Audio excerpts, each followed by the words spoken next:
Michael and Margaretha Sattler were ordinary people.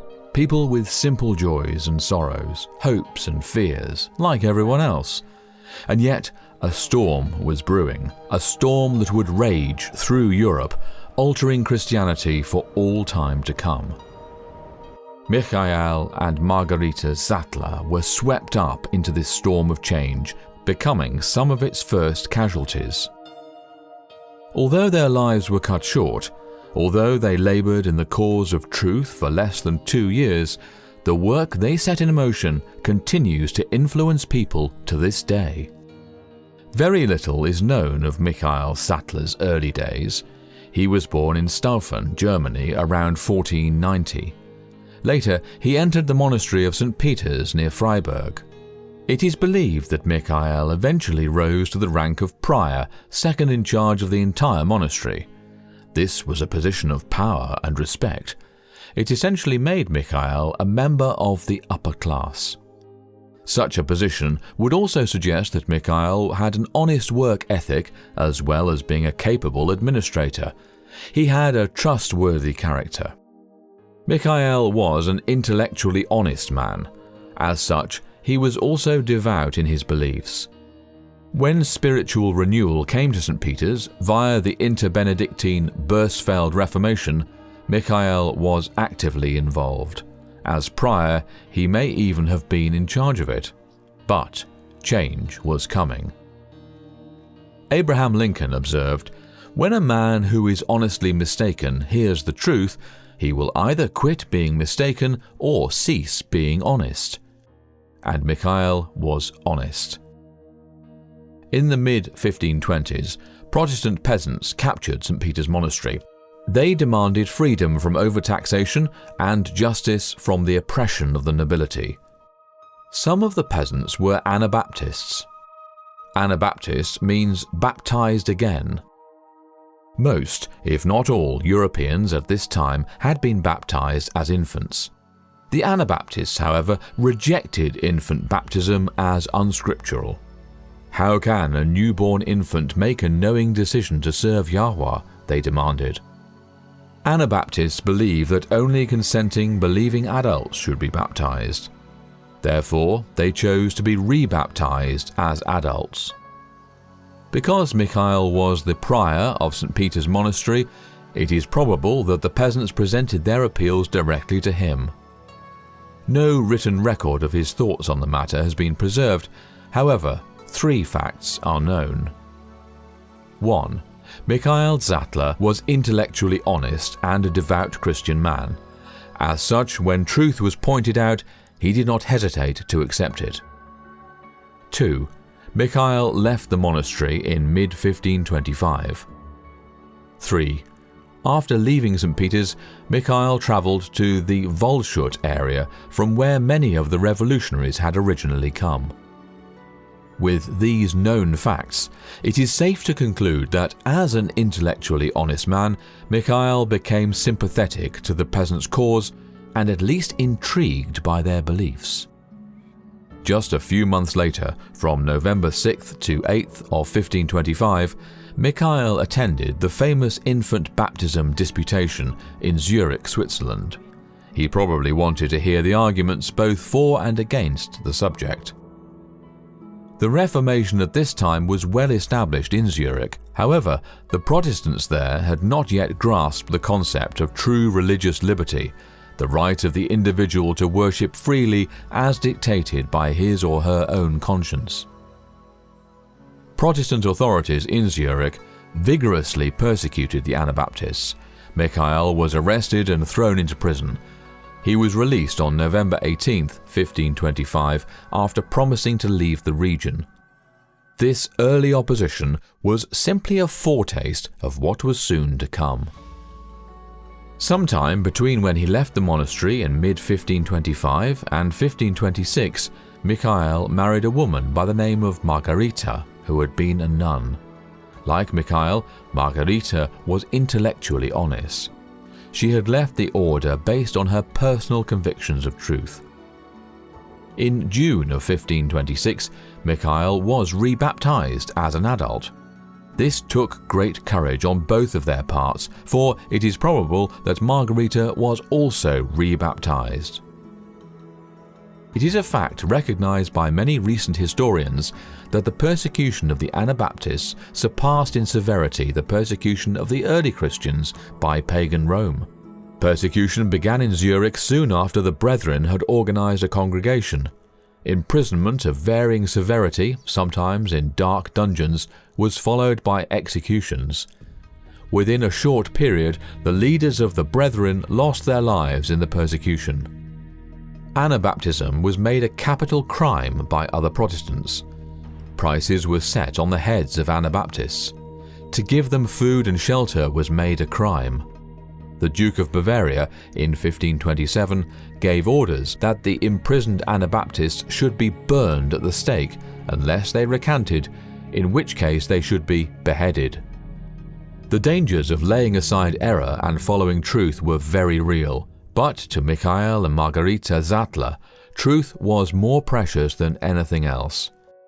In late 1526, Michael travelled to Strasbourg, where he stayed with Wolfgang Capito, a German humanist and leading Protestant reformer. While there, Michael also met with another Protestant reformer, Martin Bucer.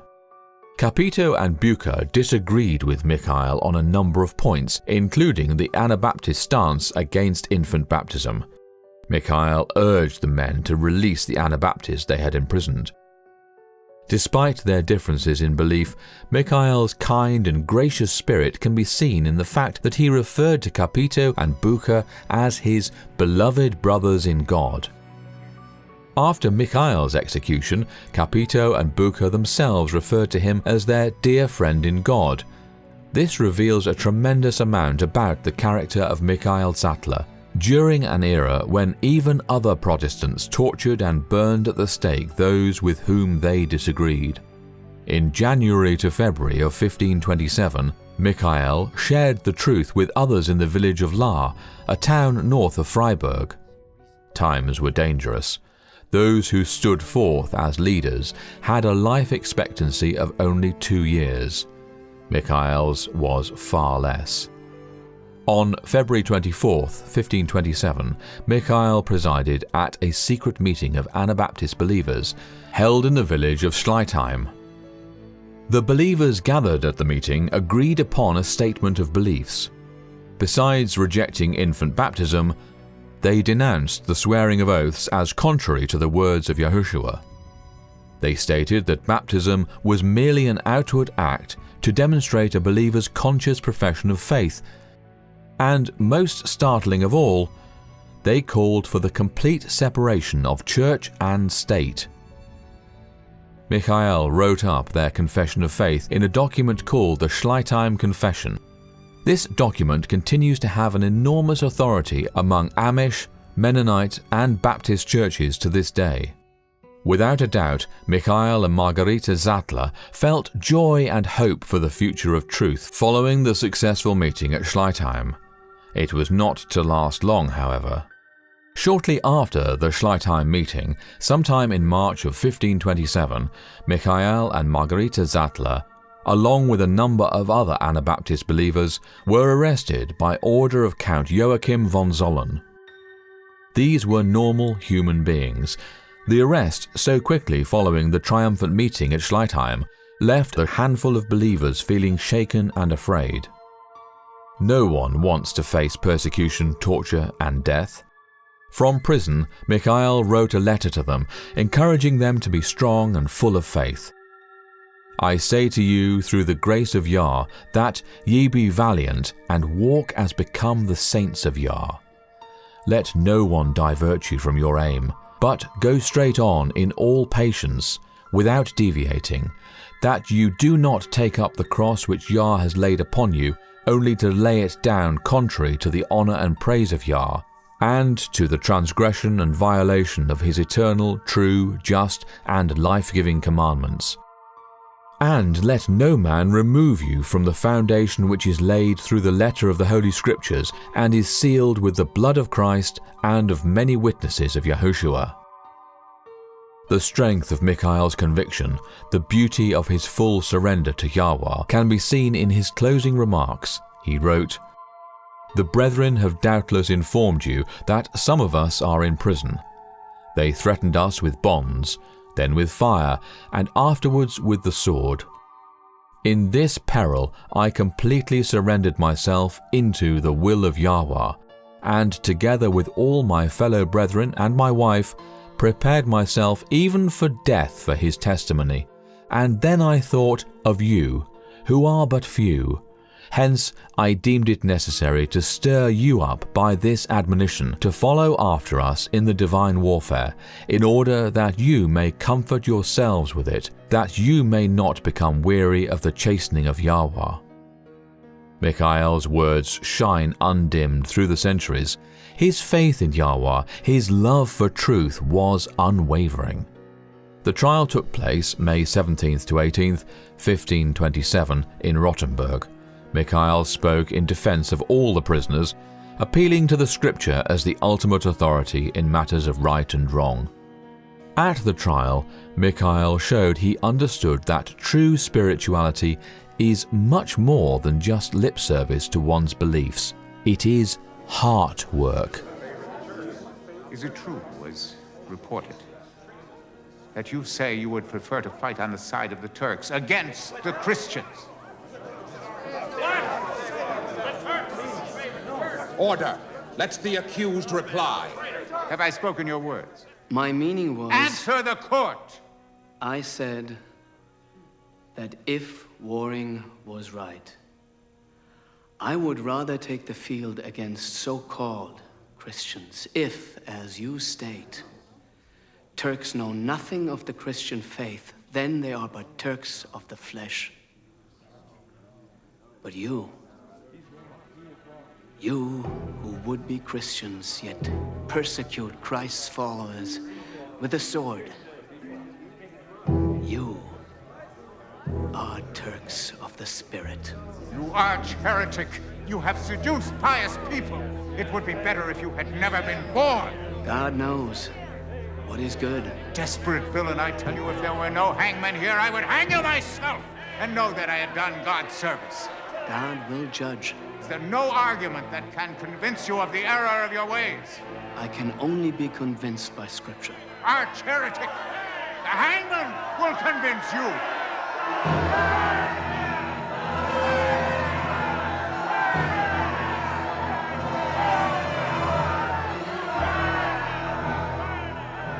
Michael summarized his defense with great boldness. "Ye ministers of Yah, if ye have not heard or read the word of Yahweh, send for the most learned and for the sacred books of the Bible, of whatsoever language they may be, and let them confer with us in the word of Yah. And if they prove to us with the Holy Scriptures that we err and are in the wrong, we will gladly desist and recant, and also willingly suffer the sentence and punishment for that of which we have been accused. But if no error is proven to us, I hope to Yah that you will be converted and receive instruction." After deliberating for just an hour and a half, the judges returned and pronounced judgment. It was an horrific, torturous sentence. He was to have his tongue cut out and flesh gouged from his body with red-hot pincers, and then finally be burned alive. Some of the prisoners recanted. Michael, however, stayed strong. On May 20th, 1527, Michael was taken to the town square in Rottenburg and tortured. Despite everything done to him, his faith never wavered. Even with part of his tongue removed, he continued to pray, saying, "Almighty eternal Yah, thou art the way and the truth. Because I have not been shown to be in error, I will, with thy help on this day, testify to the truth and seal it with my blood." He was then pushed into a large fire. As the ropes around his hands were burned away, Sattler gave a signal to his group to show them he was confident about his fate, and prayed, "Father, I commend my spirit into thy hands." Very little is known of Margaretha Sattler, but she was soon to join her husband in death. Margaretha was obviously a woman of strong convictions and is one of the very few women actively associated with the Reformation. Many of the other women imprisoned with her were wives of the radicals, but many of them were released due to their lack of actual involvement in the movement and because the majority of them recanted after they were captured. Margaretha's courage and strength even impressed the wife of Count von Zollen, who had ordered the Sattlers' arrest and who was the principal judge at their trial. The Countess visited Margaretha in prison, urging her to recant and promising her a place to live at court. Margaretha's response to the Countess shows the strength of her own convictions. Why do you offer me this? Because I feel sorry for you. I know what it is like to have one's thoughts and actions dictated by the position of one's husband. I simply see no reason you should suffer for your husband's beliefs.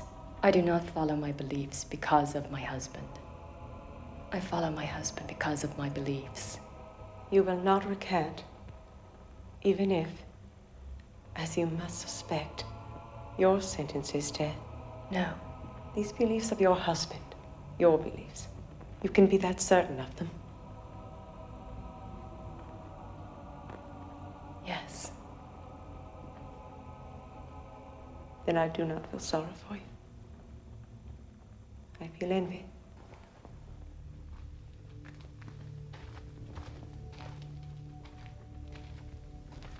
Guard, what will you do now? Wait. And pray.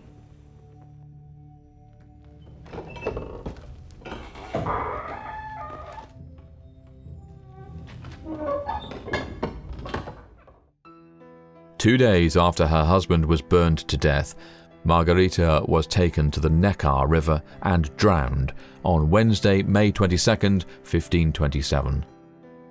They had been married at most for only 2 years, leaders for less than 1. A memorial to Michael and Margaretha Sattler states simply, they died for their faith. Michael and Margaretha Sattler's lives were cut short, but their example of faithfulness in the face of death is an inspiration to all who live now at the close of Earth's history. It is also a promise that what Yah did for them, sustaining them through their night of trial, He can do for you too. The testimony of Michael and Margaretha Sattler, the lesson they teach today, is well summarized by the words of a hymn. It is no secret what Yah can do. What He's done for others, He'll do for you. With arms wide open, He'll pardon you. It is no secret what Yah can do. The time of trouble is just before us. When the trumpets of revelation begin to sound, there will be no respite until the end. Unprecedented chaos is about to burst upon the world. When demons, posing as extraterrestrial beings, overrun the earth, when the Pope is exalted to be mankind's representative, when false worship is enforced on pain of death, do you have the faith to remain obedient to the law of Yah? A perfect storm is coming. Evil forces, demonic and human, will combine to blot off the face of the earth all who honor Yahweh. Your part, right now, today, is to get to know Yahweh so well that you will cling to Him, to His promises and His love, and nothing else. Make the choice. Today. Continue the legacy of faithfulness begun by the Sattlers, and trust in Yahweh to carry you through.